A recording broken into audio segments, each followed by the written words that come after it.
Kisah tragis WNI transgender di luar negeri. Jika kamu menyukai kisah nyata, misteri dan kriminal, jangan ragu untuk menekan tombol like dan subscribe.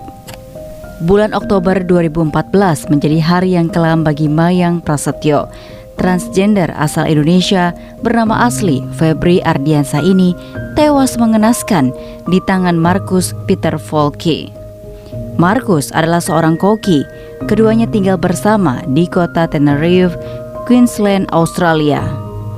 Kasus pembunuhan keji terhadap Mayang Prasetyo bermula dari laporan sejumlah tetangga kepada polisi setempat.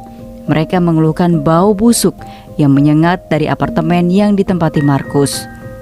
Berbekal laporan tetangga, polisi lantas melakukan penggeledahan.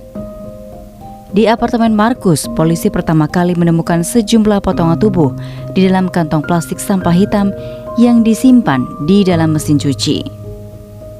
Tak berhenti di situ, polisi menemukan keanehan lain di apartemen Marcus. Sebuah potongan kaki manusia ditemukan di dalam sebuah panci yang di sampingnya terdapat genangan darah. Marcus sempat menerima sendiri kedatangan polisi, namun kemudian ia lari melompati pagar belakang dan sempat bersembunyi di bak sampah di kawasan industri.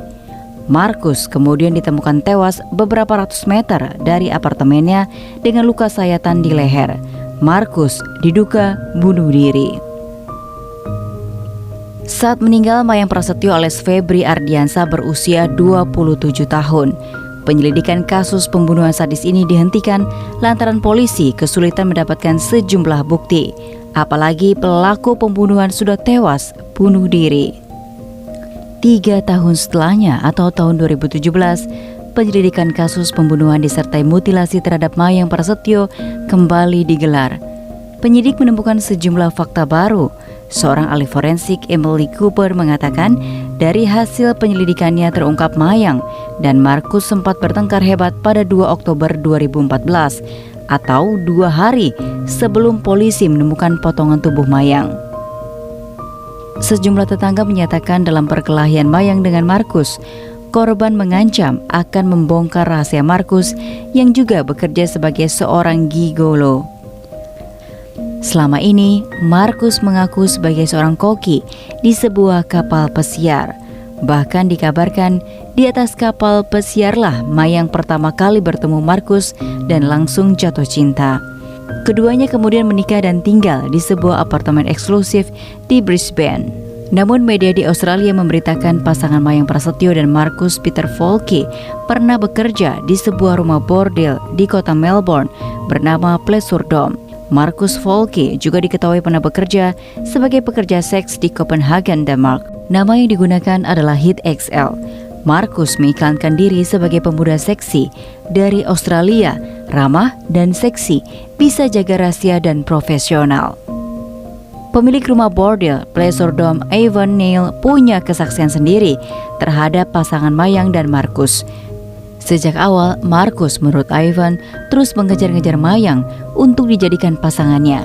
Setelahnya, Mayang dipaksa Marcus untuk berhenti dari Pleasure Dome, namun tetap menjalani profesi sebagai pekerja seks secara mandiri. Menurut Ivan, dari gerak-geriknya Mayang terlihat tidak nyaman dengan hubungannya dengan Marcus. Kemungkinan Marcus kerap melakukan kekerasan terhadap Mayang.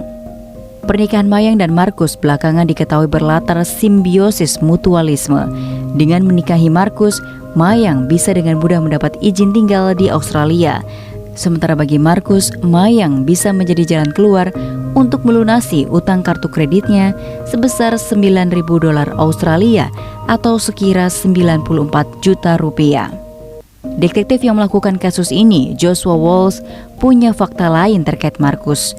2 pekan sebelum pembunuhan terhadap Mayang terjadi, Marcus diketahui mengunjungi seorang dokter di Newstead dan mengeluhkan gangguan mental. Polisi juga menemukan bukti bahwa Marcus pernah mencari pengobatan untuk keluhan mentalnya di rumah sakit di Victoria Barat. Ini dilakukan saat Marcus masih berusia 16 tahun. Penyidik forensik yang menangani kasus ini, Terry Ryan, mengungkap Mayang tewas akibat luka tusuk pada bagian leher. Namun sebelum tusukan mematikan, Marcus Volke diketahui beberapa kali melakukan penusukan terhadap Mayang. Usai membunuh Mayang, Markus lantas memutilasinya menjadi beberapa bagian. Mutilasi dilakukan Markus dengan tujuan menghilangkan jejak. Setelah dimutilasi, Markus mencoba menghilangkan jejak keberadaan jasad Mayang dengan merendamnya ke dalam cairan kimia berupa soda kaustik yang dipanaskan di atas kompor. Setelah membunuh Mayang, Markus Volkey sempat mengalami luka pada bagian tangan. Ia lantas mengobati lukanya di sebuah rumah sakit di Brisbane. Sepulang dari rumah sakit, Markus membeli sejumlah peralatan seperti sarung tangan karet, pemutih, pisau daging, panci, dan saringan. Alat-alat ini yang kemungkinan digunakan untuk melakukan mutilasi terhadap jasad Mayang. Dalam penyelidikannya, Terry Ryan juga menyimpulkan hubungan Mayang dengan Markus tidak stabil.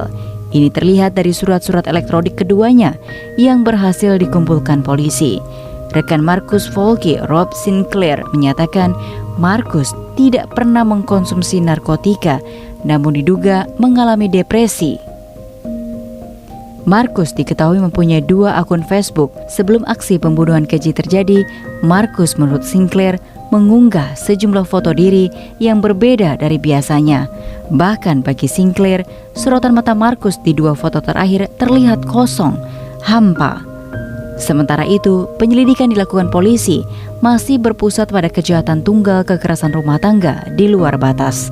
Polisi membuka kesempatan bagi warga yang memiliki informasi lain terkait pasangan Mayang Prasetyo dan pasangannya Markus Volkey. Tambahan keterangan dibutuhkan untuk mengetahui motif sebenarnya dari pembunuhan sadis ini.